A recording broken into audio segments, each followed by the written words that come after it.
My guest today is Brent Xu. Brent is the founder and CEO of Umee, a cross-chain DeFi hub designed to operate seamlessly across protocols. Before doing Umee, as I think we'll learn, Brent has been a very busy guy. He has extensive experience across blockchain and has held business strategy roles, I think, at companies such as ConsenSys, and he was deeply, probably still is involved with Tendermint and Cosmos. Welcome to the show, Brent. Really great to be here. Thanks for having me, Andy.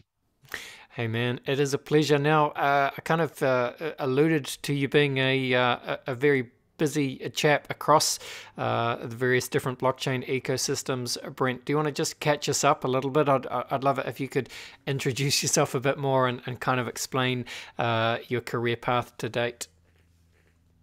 Certainly, really great to be here.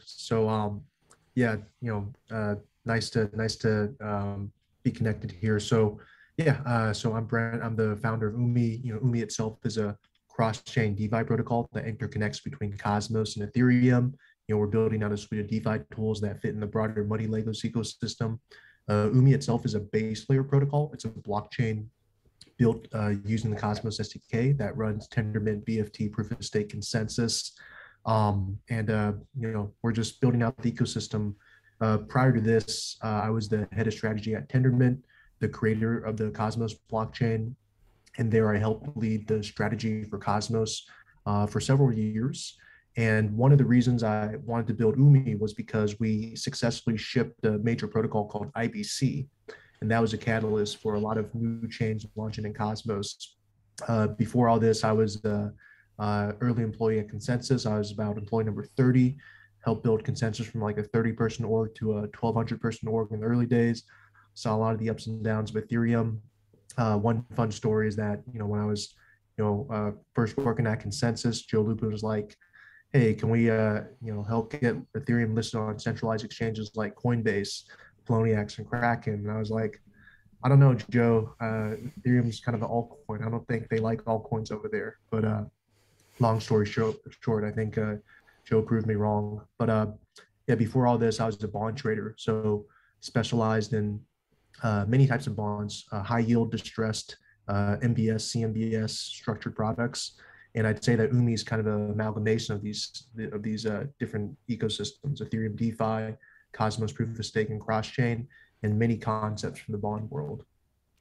Yeah, interesting that you say that, Brent, because I was just looking through some of your tweets earlier today, and I saw that one of the things that you said that the goal of Umee is to combine proof of stake protocols with the debt capital markets. So maybe that's what you're talking about, but expand on that. What do you mean by that?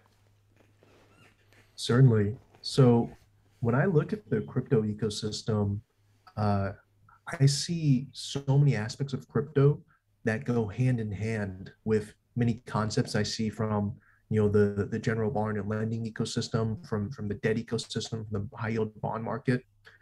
For example, when I look at DeFi, when I look at platforms like Yearn, when I look at mechanisms like liquidity mining, when I look at borrow and lend platforms like the Compound Aves, MakerDAOs of the world, or just different types of yield aggregating systems, what I really see is I see a reincarnation of the bond market, or a reincarnation of markets that I'm actually pretty familiar with.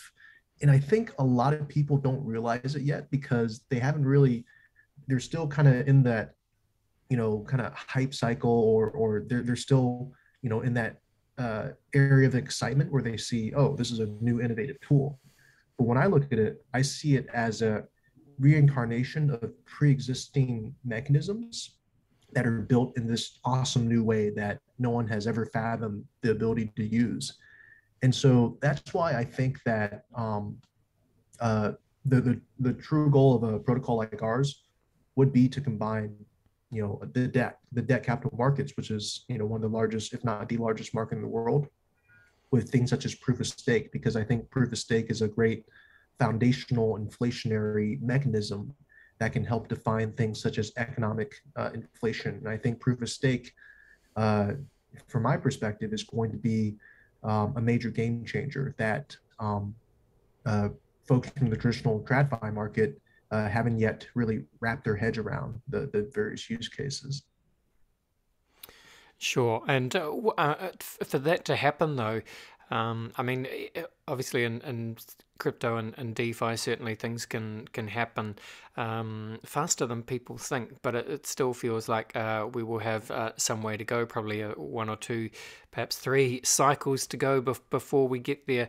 And because I also saw something else you were talking about, Brent, is I think this idea that markets can become efficient very quickly, but more infrastructure is needed for healthier crypto market cycles, if you like, and we need eventually structural demand for crypto needs to come from something other than simple speculation, right? So if that's the context, yeah, what do you see going forward?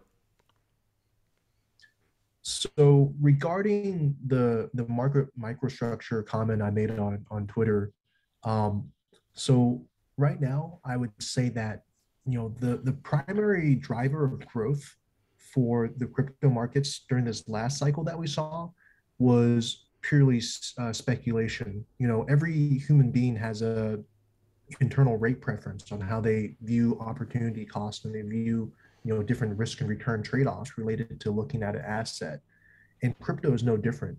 In this recent 2-year DeFi summer, NFT summer market cycle, we saw speculative growth, and most things, whether it be a yield farming token or whether it be some sort of NFT that was tied to an additional governance token, was driven purely by a speculative demand. I think for things to become truly mature, uh, there needs to be the introduction of the concept of something like duration into some of these assets. And by duration, I mean not just short-term speculation, because clearly this past 2 years of DeFi summer and NFT summer were driven by more short-term speculation, or more long-term speculative growth and long-term investing. And I think the debt markets have a lot of lessons that can be bestowed upon one of these younger markets, and that with debt markets, you really have to manage time value. Like, the thing that you're truly measuring for different periods of time is just opportunity costs spread out between different durations.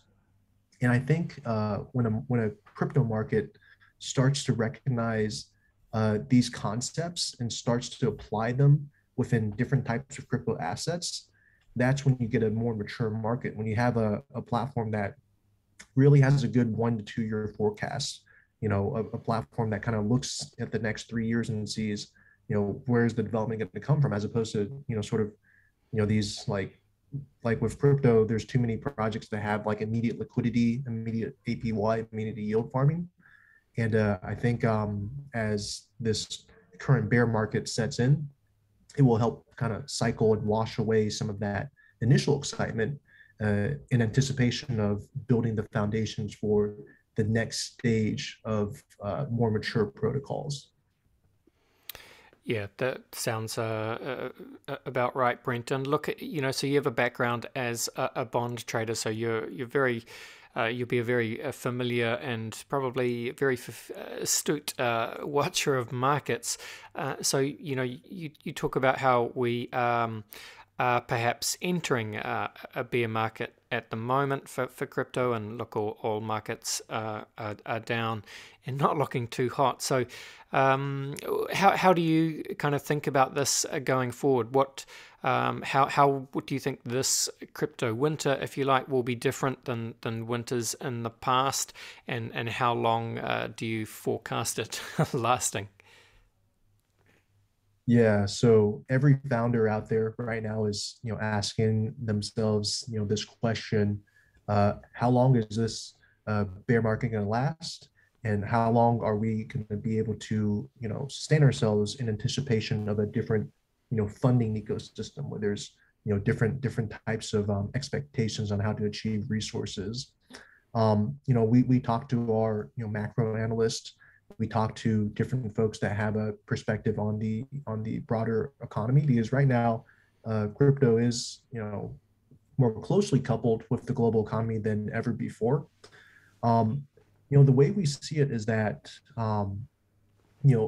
during these bear market cycles, the real like bleeding happens really in roughly less than 200-day time periods. Like initial cycles of the bear market might last for 60 to 120 days. um, and beyond that, there's certain inflection points where people realize, okay, we're going to be okay. um, if, for example, we looked at the mortgage crisis back in 08, 09, during that first, uh, you know, uh, first horrible time period, there was a lot of knee-jerk reactions, and the knee-jerk reactions resulted in the destruction of a lot of value. Several trillions of dollars were lost. But what people don't really put into the movies or put into the popular movies is that there was actually an uptick in that market. 2011, 2012 was kind of a heyday in the mortgage business. A lot of trading shops became the kings of mortgage-backed securities during that 4 or 5 year period subsequent to the mortgage crisis. And so markets recover. I think the key takeaway that I have from looking at the macro is that this market is going to recover. It's not going to stay this way. I think initially there's a lot of knee-jerk reactions, but for folks that are building, for folks that have a long-term roadmap on how they want to execute on a product or a vision, I still see a lot of positive growth and positive momentum, especially in folks who really believe in this space. Yeah, and one of the, I suppose one of the narratives for crypto, at least, Brent, is going to be the Ethereum merge, right? So the Ethereum switch to proof of stake. You're obviously a big proof of stake proponent. So yeah, talk to me about what you see happening with Ethereum as we get closer, and how do you think this plays out? And do you think this is a positive catalyst for certainly for Ethereum, for DeFi, for crypto generally? Certainly. So I would consider myself kind of a proof of stake maximalist in Wow. that I work in the Cosmos space. Cosmos has been using proof of stake since the early developments.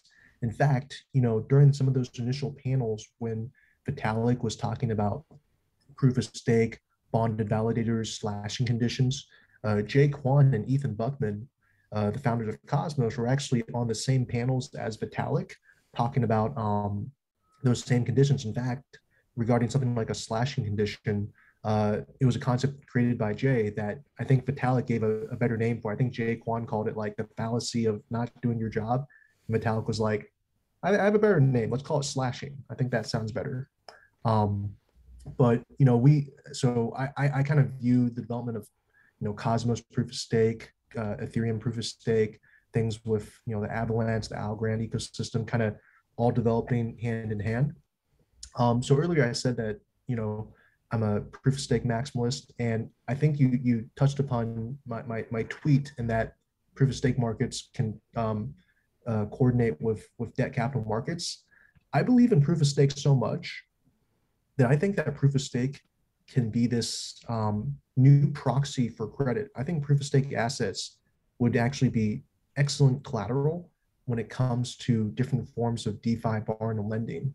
Leading up to the merge, I think that this will be the next catalyst that will really bring Ethereum into a new forefront when it comes to different ways to access this protocol. Because when you think about it, like look at Lido.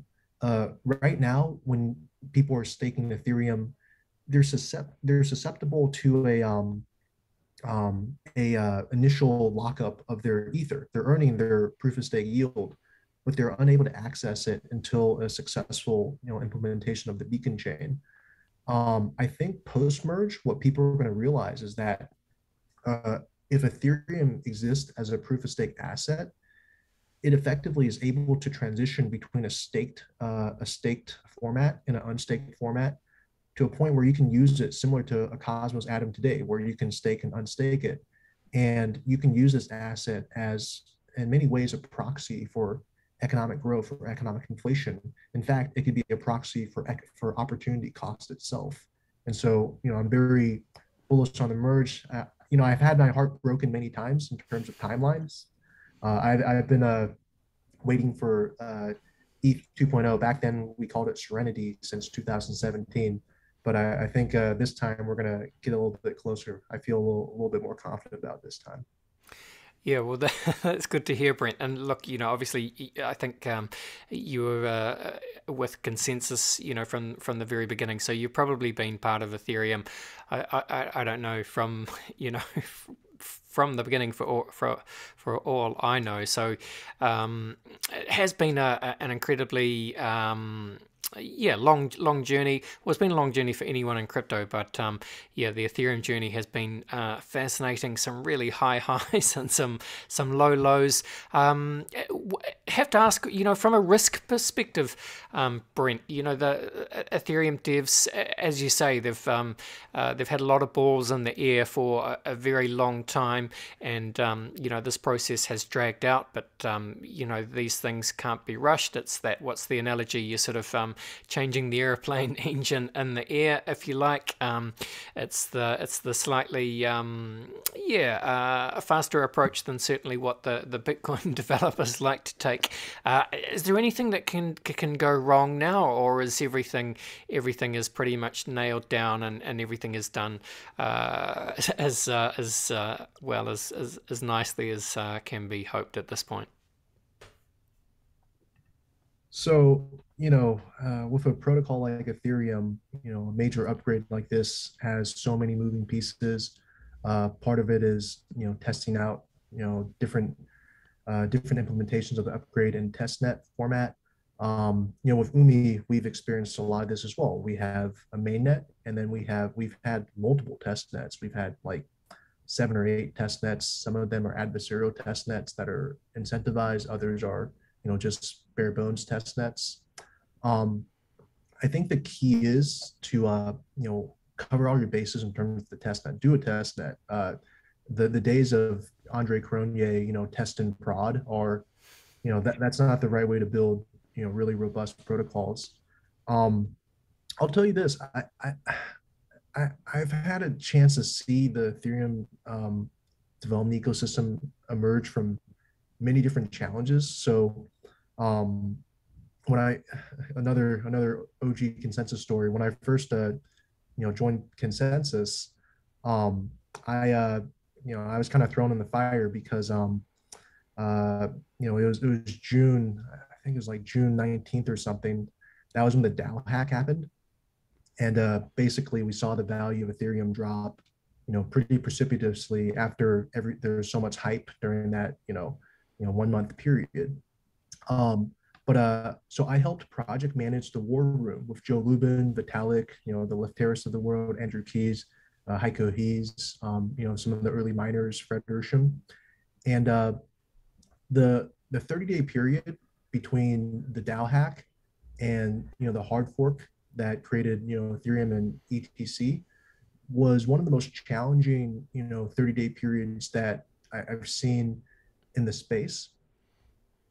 But part of it was making sure that developers covered all their bases and made sure that they were able to successfully execute that. And I think it's no different from every additional hard fork or every additional upgrade that happens in the future of Ethereum, whether it be ProgPal, like just different community discussion on ProgPal, going through the Byzantium upgrade, going through other upgrades that are happening throughout Ethereum history. The developer ecosystem does a good job, and I think because they're taking the conservative route of testing things in testnet and making sure they're kind of dotting the i's and crossing the t's, this is going to happen. It might be delayed a little bit, but that's just part of new innovative technologies. Certainly is, Brent. And look, it's fascinating to hear you talk about, that experience of helping to run the Ethereum war room during the DAO hack. Certainly one of the more impactful events in crypto's short history. And well, funnily enough, we had another one of those events really just 2 or 3 weeks ago with, I suppose the unfortunate implosion or attack, if you like, of, the Luna ecosystem and the USD stablecoin. And, interested in, I suppose, your perspectives on that, Brent, and how you kind of think about what the long-term implications for this are. Obviously, there's the regulatory pressure that kind of comes as a result of that, but there's also, this one of the promises and potential of DeFi is, the ability for people to access financial services outside the traditional banking system. But, as you'll all be only too well aware, a large part of DeFi's appeal as well is this, the endless search for yield. And some people, if you can promise a high yield, then people are going to chase that. And we've seen what can happen when that goes wrong. How do you think about all this? Yeah, so Nassim Talib talks about the concept of anti-fragile, and he talks about sometimes with markets and ecosystems they have to go through a pretty big crash before they come back stronger and just less susceptible to these terrible situations. Um, and I think that kind of echoes for crypto. Um, so with Terra, so one thing I do like to point out with Terra is that Terra was built on the Cosmos SDK, and it was connected to like 40 or 50 other Cosmos blockchains, including Umee. Um, but subsequent to the Terra collapse, the other blockchains were fine. It's like aside from maybe DeFi protocols that got negatively affected by price shifts of the Terra token, um, other Cosmos chains didn't go down. Cosmos behaved the way it was supposed to behave, and all these other chains were able to sustain themselves without having their consensus mechanisms affected, without having being negatively affected by the collapse of the Terra blockchain. And I think it does give me a lot of hope and inspiration and just the core technology. Like from my perspective, I'm big on Cosmos, I'm big on Ethereum. I think the fact that this protocol was able to be built in a way that was able to kind of siphon off the bad stuff that was happening on one blockchain while maintaining the integrity of others was really uplifting. On the yield side, so you kind of hit the nail on the head. In this open finance ecosystem, one of the key drivers is yield, being able to attract users. One big problem is promising a 20% savings rate. I think the terminology savings rate is a very loaded term in terms of marketing a yield product. So that they might get some heat for that one. Um, but back to the concept of yield, like earlier, I talked about, every human has sort of this internal rate preference. A rate preference is, some people like maybe retail is looking for like 5x returns. They're looking for, like 1,000% APY. A hedge fund, on the other hand, might be willing to borrow from their prime at like 50 basis points and earn like 20 basis points on top of their prime. VCs are no different. They're borrowing money from endowments, or they're getting money from endowments expecting to get like 100x return on a 2 and 20 fee.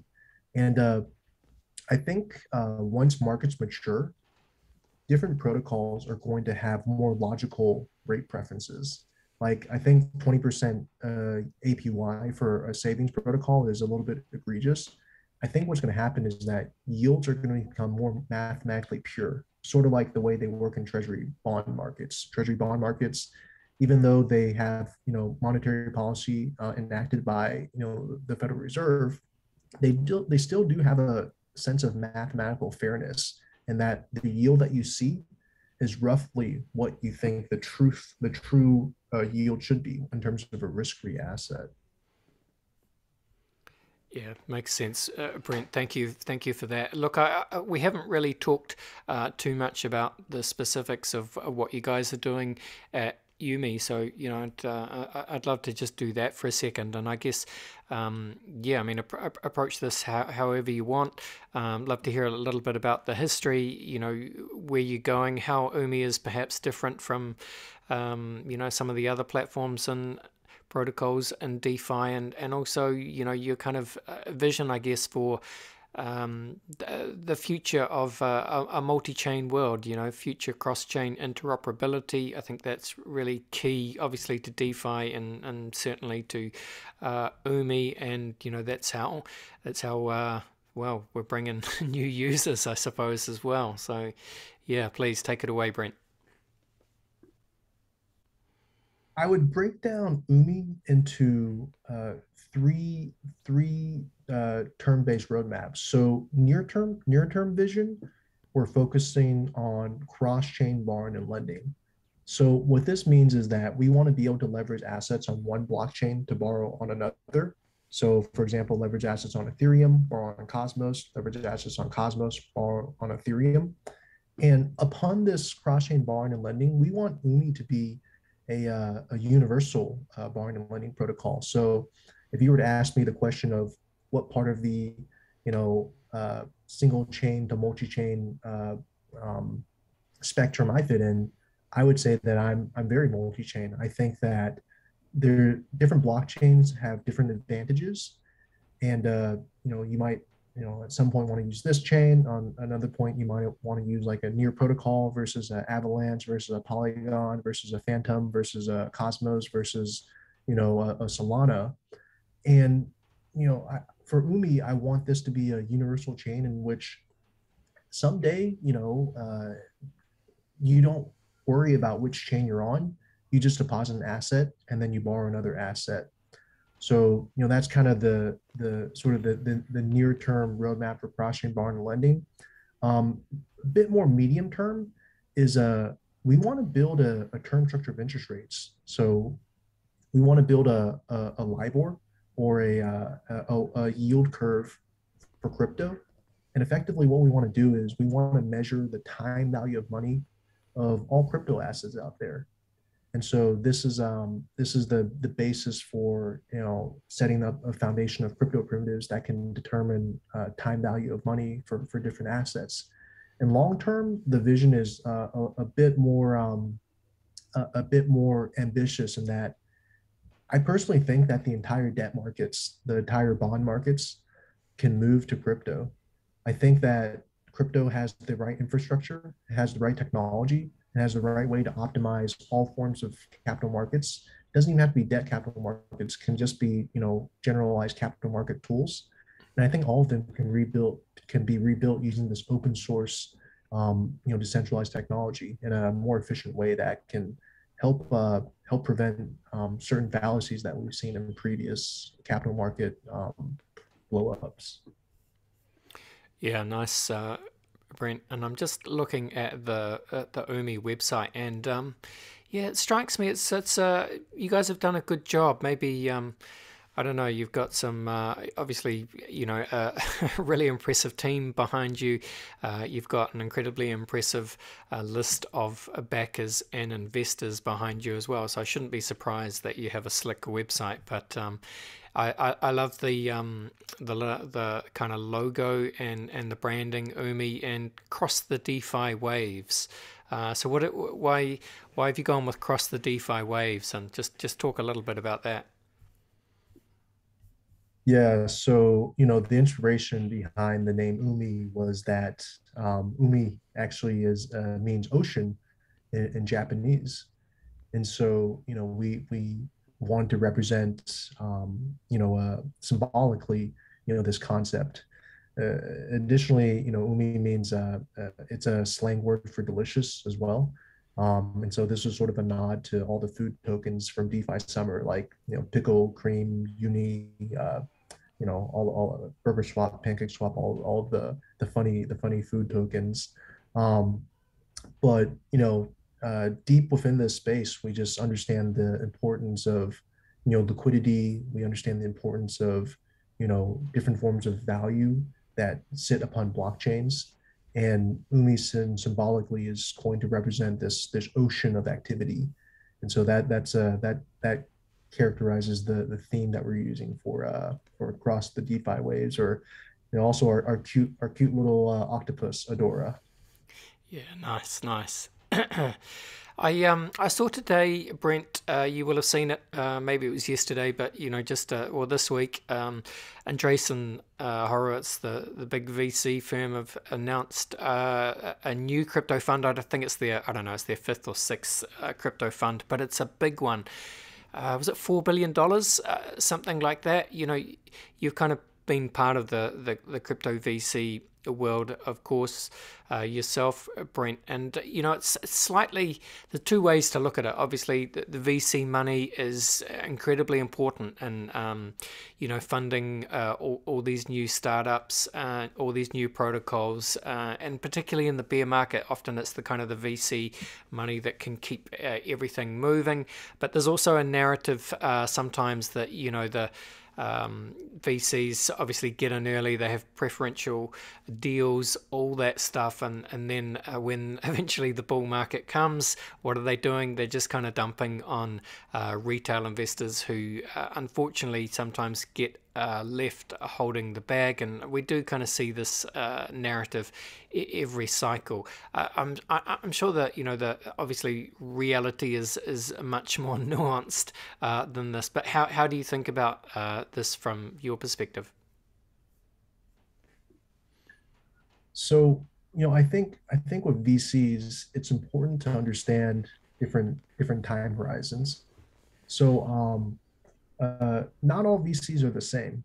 Like some VCs have like a 3-year fund. Some VCs expect liquidity really soon. Some VCs have a 5-year fund. Some extend to 7 years. Others we've seen out there, have a 10-year fund, which is a lot of conviction. 10 years is a long time in the grand scheme of things for any human being out there. Um, I think it's really based on just the different cycle that we're in, and also the conviction that these funds have. So you're absolutely right. Fund like Andreessen raising 4.5 billion is a major showcase of their dedication to the space. I think some other funds, they kind of invest with the goal in mind that, hey, I'm going to get liquidity in 2 years or even 1.5 years, and therefore they want to access their liquidity event. I'll talk about it from a project founder's perspective. It's really important to pick and choose the right partners to work with, and to best decipher what type of alignment you're working with when it comes to the VCs out there. And just from a founder perspective, aligning with the ones that are in it for the long term, kind of focusing on building and developing, and who are really there to kind of guide you through some sort of partnership, or is the key to picking and choosing the folks you work with. um, I think when you talk about, for example, VCs dumping on retail during the next bear markets, you know, uh, in this space, this is one of the first times that open technology has almost immediate liquidity in an open source ecosystem. Back in the dot-com boom and bust, uh, these had to be equities. Equities, had to be traded on centralized exchanges.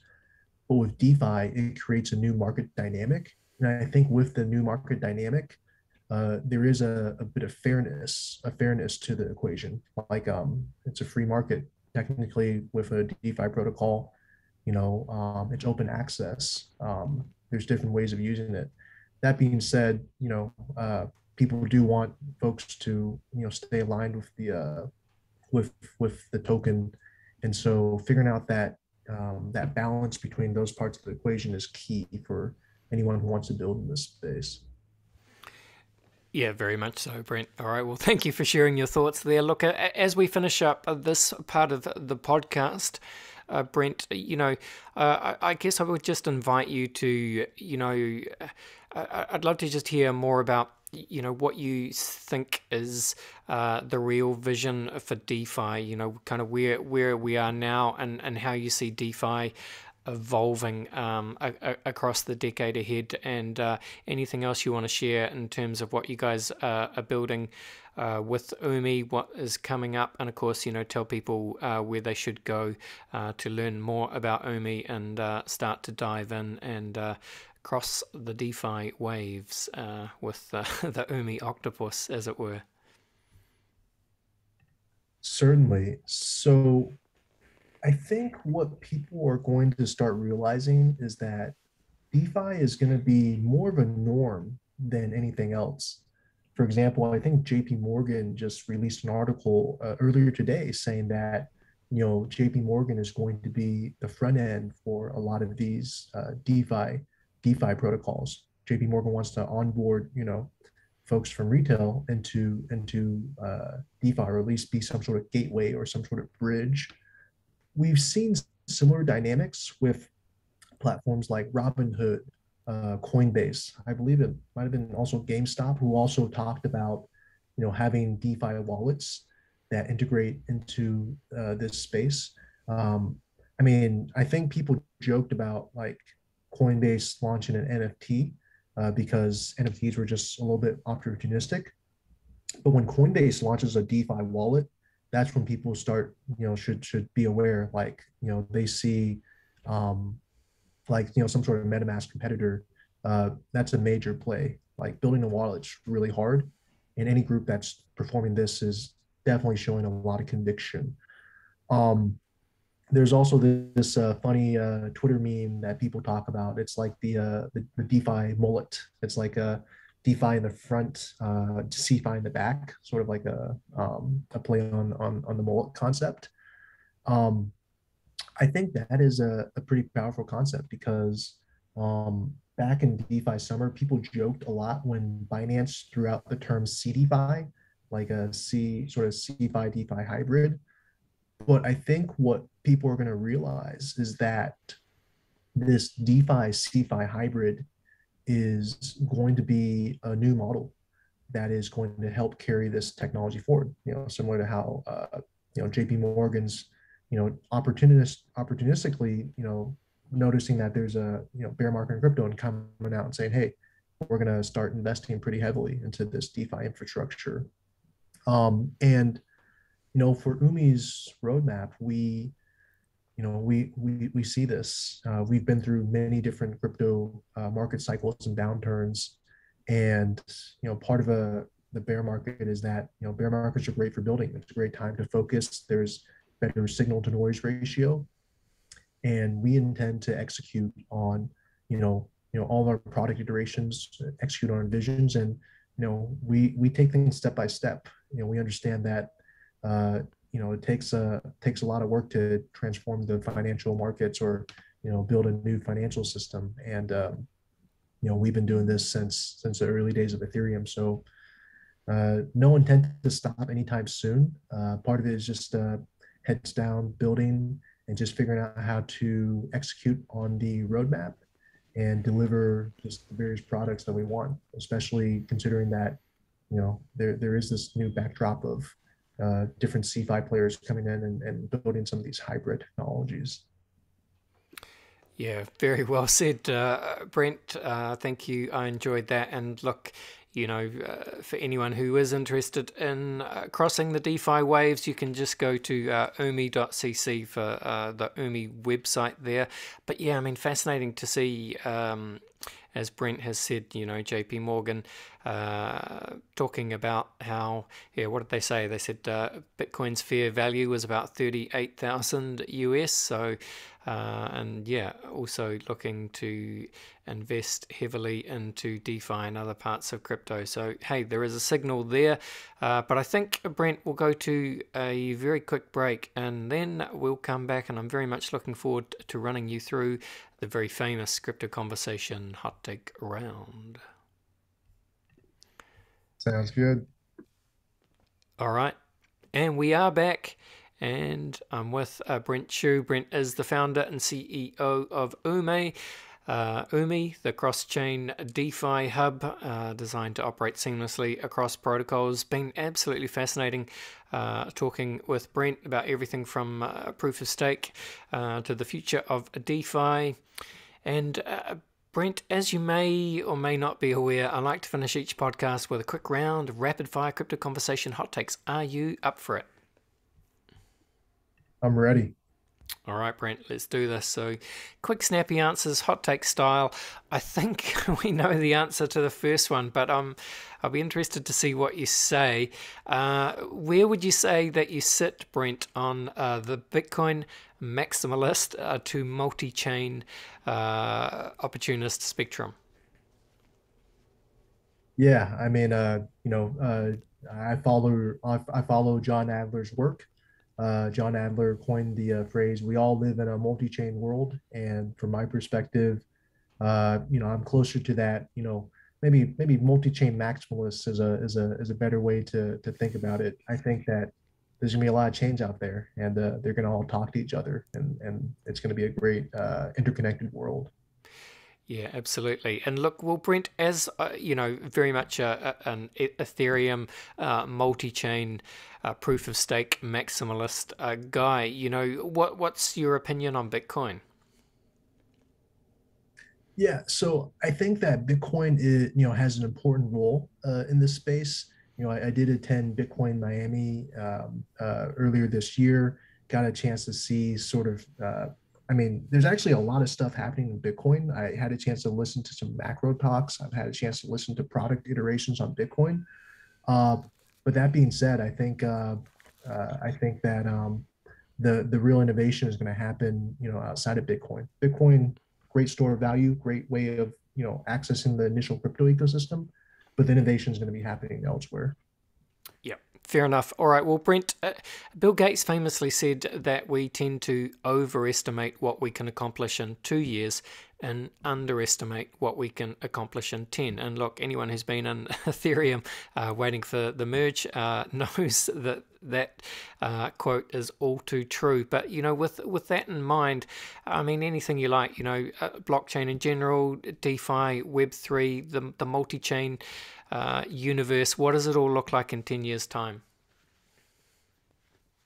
I think in 10 years' time, what's going to happen is people aren't going to know that they're using the blockchain. I think it's going to be abstracted away. I think users are going to just be able to access a token and just say, "Hey, I got this." They don't know that in the back end, there's a bridge that connects between Polygon and Ethereum and Avalanche. There's a few layer twos that connect. There's a few rollups that also allocate different transactions back and forth. They're just going to be able to use it. It's going to work great. And it's going to be seamless, and we don't have to argue about crypto protocols while using it. Yeah. Gosh, I really do look forward to that day, Brent. The flip side of that, of course, is the very famous quote by William Gibson, who said that the future is already here, it's just not evenly distributed. With that in mind, Brent, can you think of an example of the future being here right now, but most people just aren't really aware of it? Yeah. So, I like I think about the future, and I think that in future iterations of society, uh, we're going to have similar emotions. We're going to have similar ways of thinking. There's going to be a similar distribution of people who think in one mindset versus another mindset. Um, it's just going to have better technology. Just going to be a better tech spectrum. And so I think, for example, social media, the way it's built today, in the future is just going to be augmented, but it still represents, this generalized, uh, just open viewpoint on how things should be working in society. All right, yeah, fascinating. Time to zoom out for a second, Brent. Time to get weird just for a second. What do you think is the long-term future for the human race? Do you see dystopia or utopia? So, you know, I I I, I like cartoons. I think Wally captured it pretty well. I think it really painted a nice picture of what could happen to the human race in one side of the spectrum, and a sort of dystopia as well as utopic type mindset. Um, and The way I see it is that it's going to be a combination. I think people are still going to complain about certain things, but I think technology is going to be better. Lives are going to be changed to improve. But yeah, I think Wally captured it best the way I think about it. I love that, and that kind of leads us to the end of the show and the final question, Brent, which is, what is your favorite science fiction book, film, TV show, or universe? So I'm gonna dive into some anime. So one that really kind of captured my viewpoint was Cowboy Bebop, because I think it gave a very interesting, like both somewhat dystopic future where there is a relationship between like human relationships still existed in a certain way in that show, and people still interacted in similar fashions. Of course, technology was there, um, but I thought that one captured like what I thought like society would likely look like once we have things like powerful space travel and different ways of like connecting with different intergalactic dimensions. But Yeah, Cowboy Bebop was one of my favorites. Yeah, love that as well, Brent. I don't think anyone's ever gone for Cowboy Bebop, but it's fascinating how, you know, um, the wonderful world of animation, everything from Wall-E to Cowboy Bebop, Rick and Morty, of course, and Ren and Stimpy. If you want to go back, countless other just crazy animations can really capture the absurdity, nostalgia, and future of what we call the human condition. So yeah, thank you very much. Enjoyed that, Brent. Um, I guess that's it. I think we reached the end of the show. Nothing else to say really, except hand the metaphorical microphone back to your good self, Brent. Tell the people where they can go to find you on Twitter or wherever else you like to hang out, and of course what they should do if they want to start to cross the DeFi waves with Umee. Certainly. Thanks for having me today, Andy. It was great to be here. Yeah, check out more so you can follow us on Twitter. We're at Umee_crosschain. And on Twitter, you'll be able to find links directly to our Discord, our Telegram, our Reddit, our website, white paper. Twitter has a nice gateway to everything Umee related. Feel free to DM me in Discord or Telegram. Always happy to chat about DeFi and just what we think that this technology can offer for the future. So really appreciate our community out there, and looking forward to seeing you guys in the ecosystem. Awesome. Thank you very much, Brent. All the best, and bye for now. Thanks, Andy.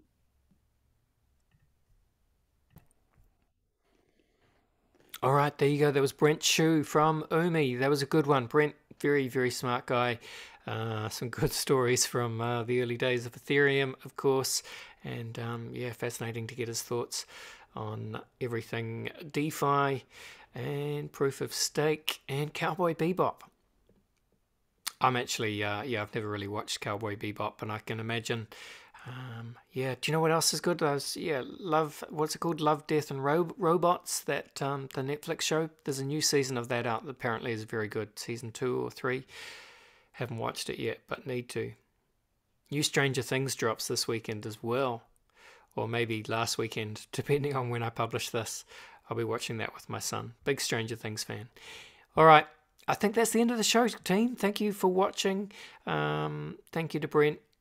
Don't forget to subscribe to the Crypto Conversation in whatever podcast app you are using.